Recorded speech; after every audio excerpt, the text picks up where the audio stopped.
Well, welcome to The Blueprint, powered by K Marketing Co. We are so excited for today's topic, which is what successful business owners do differently. And I'm so excited to have our guest, Sean from Fulton Bank, with us today. So thank you, Sean, for taking time to be with us. So first, we'll kick it off. Tell us a little bit about yourself, what your role is at Fulton Bank, and how you work with business owners. Absolutely. Thanks so much for having me, Megan, and giving me the opportunity to be here. So my name is Sean Rigney. This is my service dog, Utley, and I am a financial center manager for Fulton Bank, and I oversee both our Lidditz North and Lidditz South financial centers. I specialize in managing small business relationships in my role, and as a part of that, I'm a certified Empower Community Business Banking Advocate. That's a program that we have at Fulton that's given me the tools and skills to be able to really hone in and help small business owners manage their business. On a daily basis, I interact with owners of businesses, whether it's in person, whether it's via phone call, email, virtually, whatever's convenient for them. In the moment's very important. But my job is to be as proactive as possible in helping those business owners structure their banking relationships to be the most effective for their long-term sustained growth. I love that. All right. So you work with entrepreneurs across all industries. What is something that is surprising to you about business owners in general? That's a really good question. I would say for me, and I would also loop this in not just for business owners, but consumers as well, is the disparity when it comes to financial education. I think that... It's a really good point. Yeah. I think that when you, especially as a business owner, you get started, you're getting started with something that you're extremely passionate about. But I do think that there is that disparity in terms of, how to manage your account relationship, how to manage cash flow, how to understand how to assume debt and pay debt down properly. So I would say, in my estimation, that's an area that and my team is very dedicated in providing resources and tools, because if you don't have that knowledge, it's okay. You just have to make sure that you have the right partner, somebody that has the financial abilities to help you as a business owner be as successful as possible in managing your finances. Yeah. I mean, as you were saying that, one of the things I thought of is being in high school, right? And when they teach you about finances, when I was in high school, which, was in the Stone Age. About 2 years ago. Right. Yeah. Yes. 2 years ago. Thank you. But they taught you how to write a check. And that was it. And that's about it. Yeah. And maybe balance a book ledger. I was thinking of maybe by hand. But a lot of those things that are important, especially as you're starting a business or running a business, you're coming into that situation already feeling unprepared for the conversation, possibly, depending on if the extent of your education at that point was learning to write a check in high school. So that's a great point about being an advocate for that. Have you ever noticed any differences between new business owners and established business owners when it comes to their professionalism? What lessons could new entrepreneurs learn earlier on? Yeah, I really like that question. And I do notice a difference between somebody that's new to owning their business and somebody that you can tell is a long tenured and successful business owner. And I would say, from my observation, new business owners are so concerned from the outset with being profitable. So they're really, really hyper-focusing on, selling whatever product or service that they have. And the area that a long tenured business owner would tell that new business owner is to invest the time into networking effectively. So really honing in and making palpable connections with the community, because at the end of the day, community and consumers are going to do business with people that they know, like, and trust. And so while there is the catch-22 of, investing all of your time into your business, yes, you have to find a way to manage to make the time to network effectively, because if you're not growing personable relationships, then at the end of the day, no matter what the business segment, there's always going to be, if somebody's not selling the service or product exactly the same as you, it's going to be similar enough that if they've taken the time to make that connection and make an intimate moment with Connection. you, Yeah. then you are going to end up not being able to sustain growth in the long run. That's very true. And I think sometimes as new business owners, you want to wait until you've proven your spot at the table versus getting in and learning and having those opportunities to be mentored by those seasoned business owners. I think that's really Absolutely. important. All right, so let's talk a little bit more about professionalism. So in your role, you see people all the time representing their businesses. What is the first thing you typically notice in those interactions? To me, what sticks out, especially when it comes to professionalism, is how you're carrying yourself. Are you coming off as somebody that's personable? I know we're using that word a lot, but it really makes a difference in the feeling that the people around you are going to have with how you're interacting. And then secondly, are you really being knowledgeable about what your business is, what you're offering, and making the dedicated effort to dive in deeper than just what you're trying to sell. Yes. So really, it is about what you are exuding, and a portion of that as well is nonverbal communication.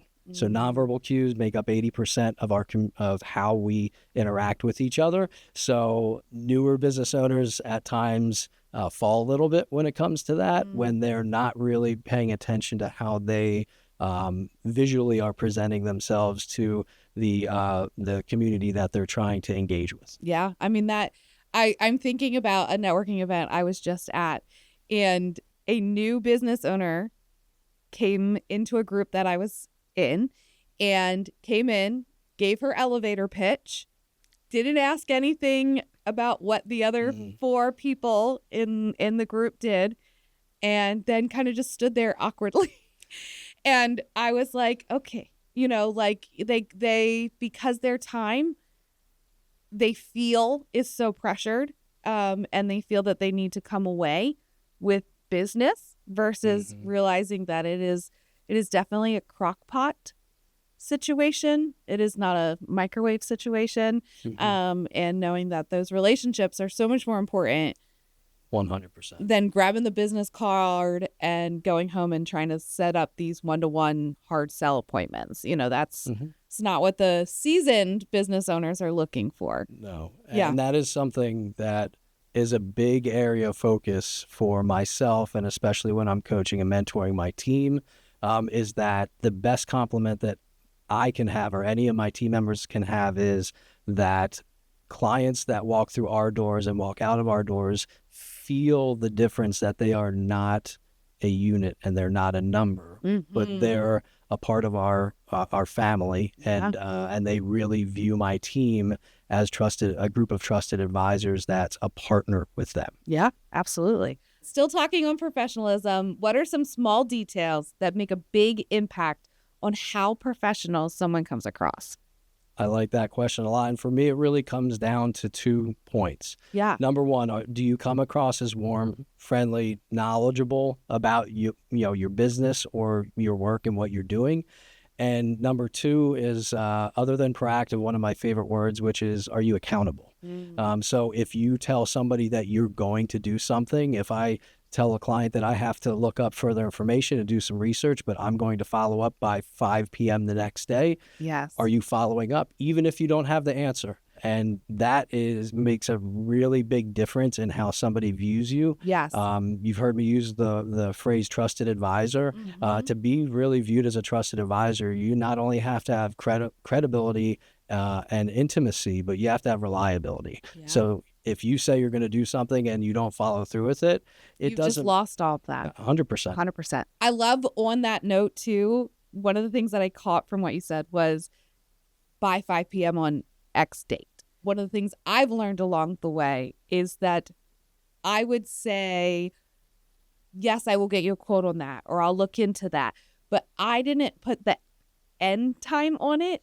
And then I put all this additional internal pressure to turn it like at 9 a.m. the next morning. And depending on when you met somebody, that's just not possible with what you already have on your load for the next day.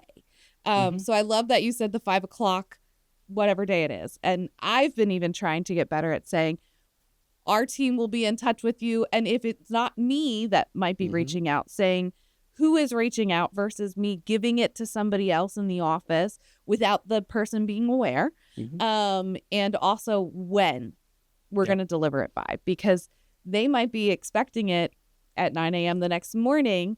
And now you're missing an expectation because you didn't lay out a clear path on when that would be 100%. done. And being realistic and understanding that you are not a superhero. And I do think from an entrepreneurial standpoint, the superhero thing is real. it is 100% real. And just, again, being realistic with yourself can be a make or break. Because if you have that one instance where you don't meet that time frame, and I've seen it in my industry where I may not still have the answer. Yeah. Maybe a partner is out of the office and didn't get back to me, or a back office person that has the answer was tied up in meetings all day. And the key is, am I still calling that customer or emailing them and communicating that you're still waiting at 4:50 and saying, listen, I realize I made a commitment to call you by 5. Yes. I'm calling to let you know that unfortunately I do not have the answer yet, but I'm going to follow up with you by 3 p.m. tomorrow. Yeah. Because I expect to have the answer early afternoon. And I think that alone is so professional, because you are not making something up. You're saying, I simply don't have the answer yet, but I will. And I remembered that I was going to tell you by now. And so I'm touching base. And that can be difficult too, realistically, like in the industry that I'm in financials, we're all problem solvers and we want to help people. And so it can be a difficult thing to really teach yourself to be okay with that. Yes. Because when you're a problem solver, you want to help somebody right away. Yeah. You want to have the answer right away. And it's 90% of the time not feasible. Right. I've been doing this for quite some time and I have a really strong knowledge base, but I loop in partners all the time because I'm an expert at some, you mean but you're not just a walking know everything? Unfortunately, no.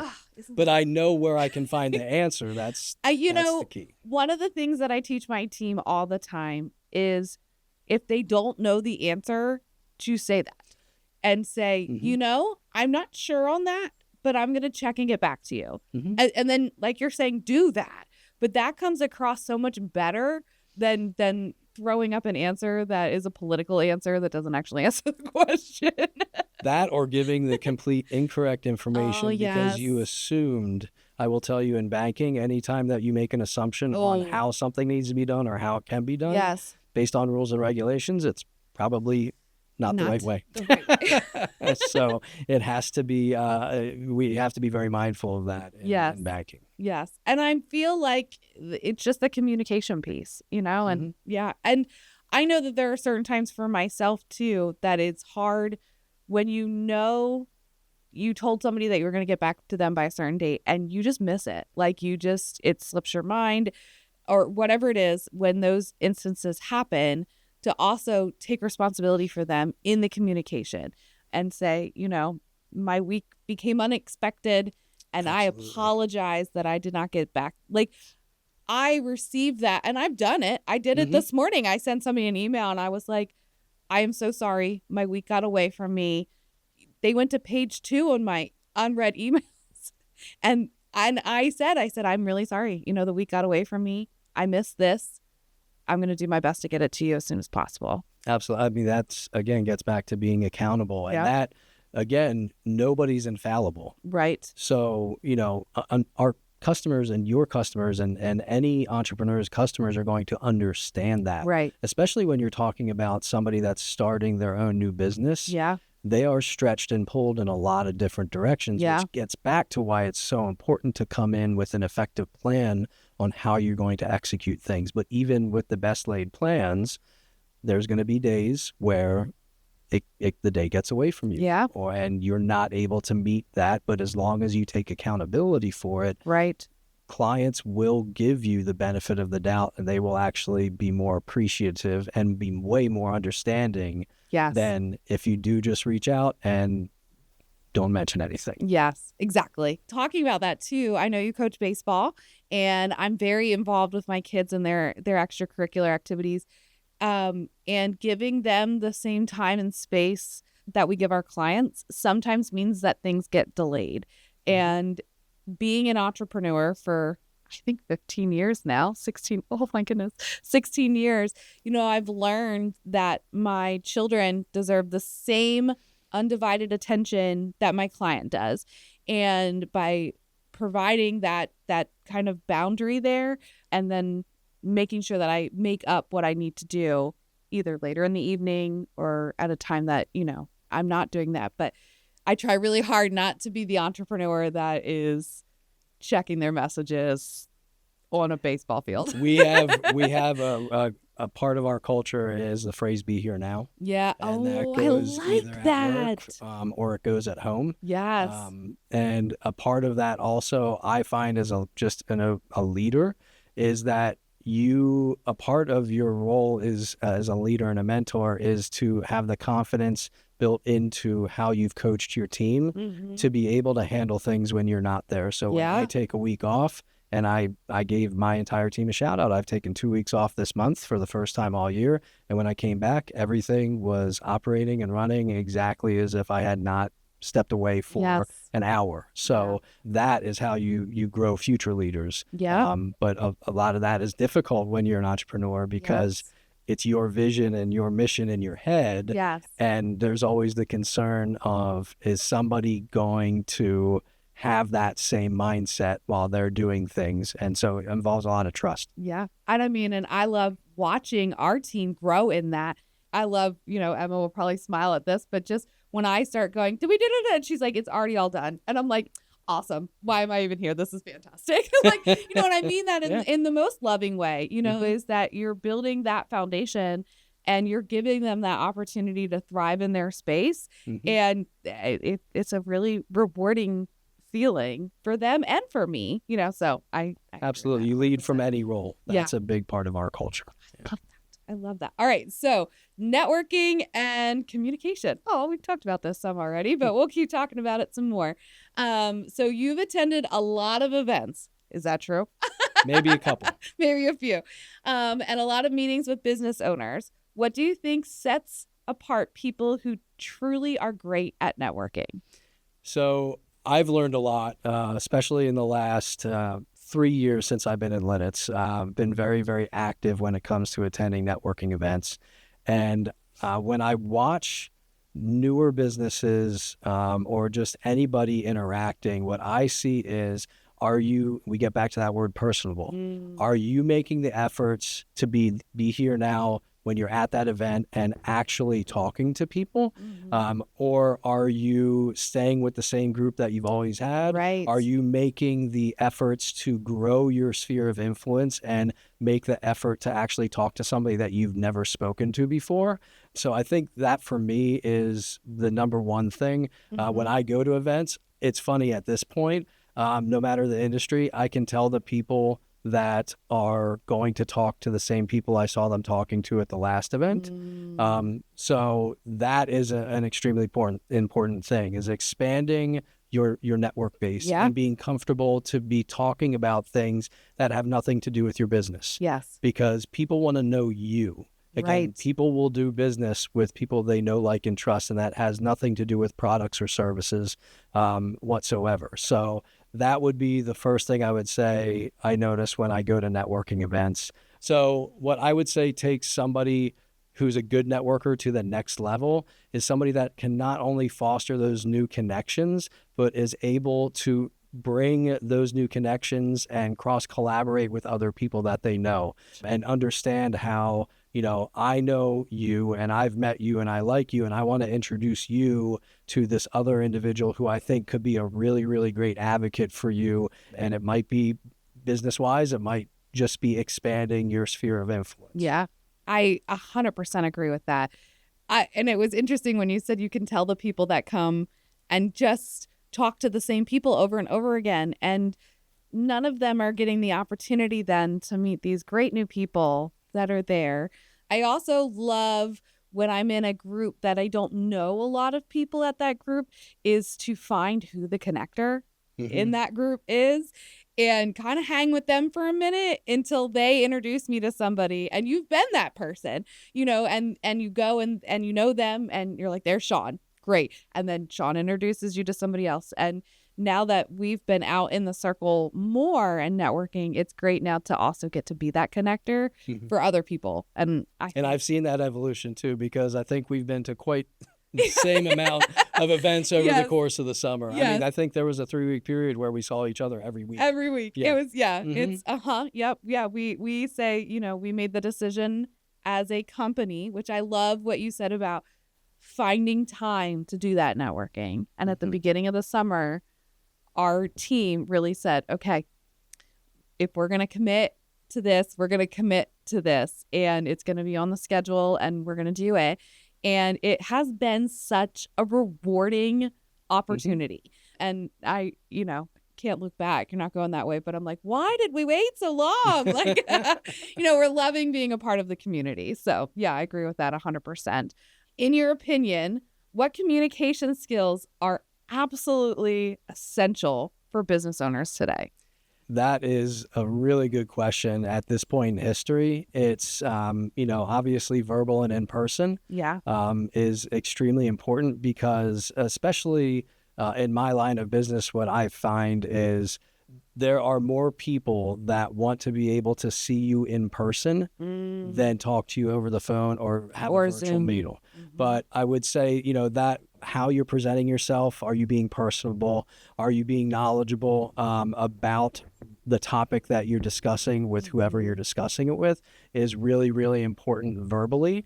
And then we also have social media. We have email. We have virtual meetings. And when it comes to that, something that's really, really important, and I'm sure we have all potentially done this, but is, written word, how written word can be portrayed. That's a great word. Yeah. Yes. Misconstrued. Yes.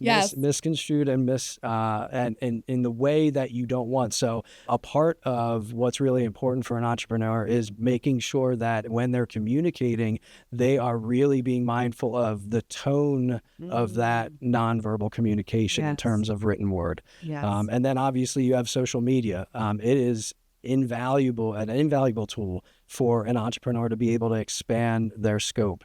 And it gets back to what I said a bit earlier about how the community, no matter what industry segment you're in, is going to be your biggest advocate. And that's the mindset that you need to have. And the community operates off of social media. So whether that's in LinkedIn or Facebook, but being mindful of how you are portraying yourself on those platforms to drive, it's either going to drive engagement or it's going to give the thought process when somebody sees a post of, oh, not again.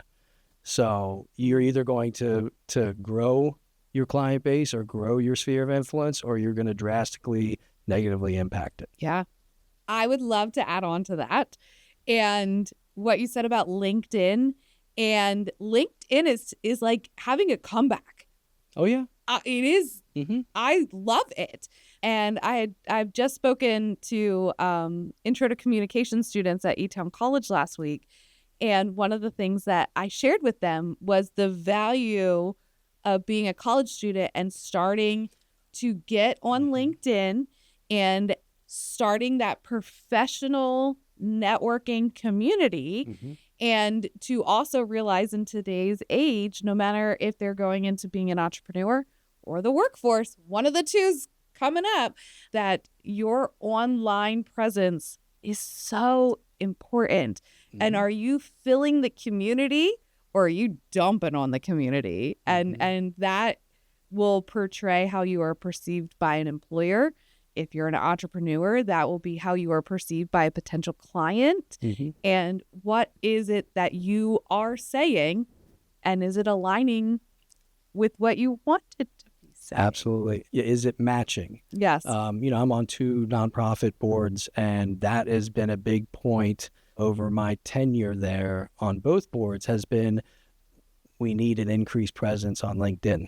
If you want to drive your donor base and you want to drive engagement with the community, those are the people that you need to connect with. Yeah. Because people aren't using Facebook anymore. I have Facebook, and I don't think I've posted on Facebook in 3 years maybe. I have no idea. But it is a great point from a professionalism standpoint. No matter what field you're going in, like, I'm going to look when I'm interviewing candidates, I'm going to look on LinkedIn. I'm going to look on Facebook. And that's exactly what I said. I said, when you are doing a service project at school, when a guest speaker comes in, put those things on your LinkedIn. That's showing that you are engaged and invested in the career that you're building. I mean, CEOs of Fortune 100 companies are posting on LinkedIn. Yeah. Regularly. Wow. Yep. You're right. You're definitely right. I mean, yeah. And even what you said too about Facebook versus LinkedIn, I have heavily shifted my time to LinkedIn over Facebook. And it's just a great resource too, because it's not just posting things. And it's not just about making connections, professional connections, but there's great resources there. Yeah. There's LinkedIn learnings. Yeah. How to communicate with Generation Z and understand how to build them up to be the best team member they can be. There's just different things that just make it extremely valuable for yourself, but for the people around you. And when you're talking about networking, maybe I see something that isn't as valuable to me, but somebody that I just met a month ago that I've had lunch with at a networking event, that I say, oh, you know what? I'm going to forward this to them because they might not have seen it, but this could be a valuable piece for them to incorporate into what they're doing. I love that. All right. So still talking about networking and communication, what are some of the most memorable or impactful moments that you've had with business owners, and what makes those interactions stand out? I really like that question, because at the end of the day, the most impactful conversations I've had with business owners, whether it's been in the for-profit or not-for-profit space, has been that the interaction had nothing to do with, again, a product or a service or anything other than finding out more about that individual and who they are. So it's making those personable connections, and it's really driving the fact that we are making this connection so that we can be a network of team members. Our team members aren't only the people that work with us. Our team members are the network that we create that helps support my growth and their growth. And that really comes down to a topic that I've discussed with my team over the last couple of years, which has really been a dedication to servant leadership. When you are really, really focused on helping give the resources and tools to have those around you be successful, and you have a dedication that you care more about that than your personal success, then you will always be successful. So great. That, I would say, in terms of my interactions, I've been very fortunate to have really consistently great ones, probably because I attend NLCC events all the time, but that's what I see. Yay, Northern Chamber. And I think that is so important. I love too that you have a team, I have a team, giving them space and opportunities at their comfort level to go and experience networking also, and become part of that community as well. As a business owner, I think sometimes we feel we have to wear all of that ourselves, or as the manager, we feel we have to wear all of that ourselves. And we're missing the opportunity to help our team become part of that extended team community as well. Absolutely. I mean, you need to put a face to the name. It was really great.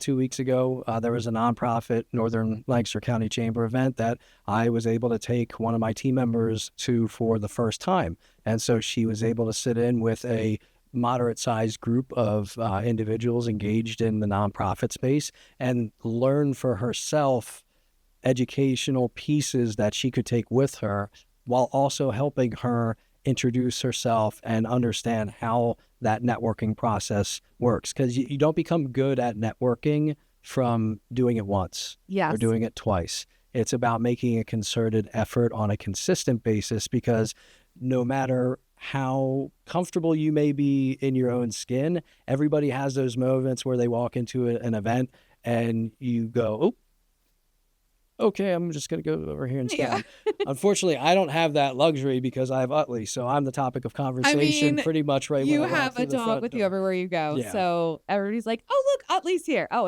and Sean. Hi, Yeah, Sean. and Sean. Yeah.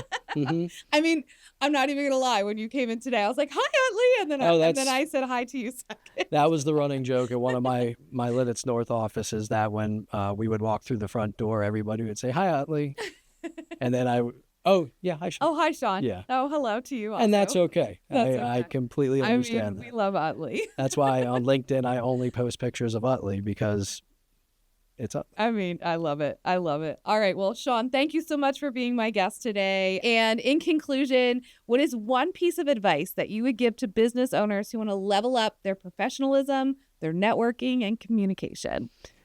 First of all, thank you for having me again and giving me the opportunity. It's very memorable. I would definitely say overall, the most important thing is have a plan. You can't hope to become the best version of yourself. Our culture concept this month is at your best. But you have so many great one-liners today. Well, they're not. That's a part of our culture. Yes. And so we live it. But regardless, is come prepared with a plan.